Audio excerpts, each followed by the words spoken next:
Come dinner time, it's usually tough enough to think about what to serve as a main course. Never mind what side dishes to serve with it. So wouldn't it be nice if we found a side dish that went with practically everything, always gets rave reviews, and takes no time to throw together? Well, we have it, and it goes together like this. We begin by cooking some wide egg noodles according to the package directions.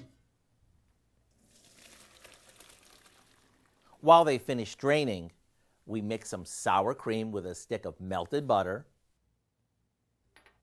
a good amount of Parmesan cheese, a little minced garlic, chopped parsley, and a bit of salt and pepper. After giving this a good mix, we gently toss the noodles with all that creamy goodness. And if you want, you could even add in some ham or chicken to hearty it up. We spoon this into a baking dish and we'll top it with more Parmesan before popping it in the oven. Couldn't get any easier than that. And whether you serve this with a store-bought rotisserie chicken or a steak you threw on the grill, don't be surprised when our Noodles Romanoff steals the show. To get the recipe, all you have to do is visit our website. I'm Howard in the Mr. Food Test Kitchen, where today we found a noodleicious way for you to say, ooh, it's so good.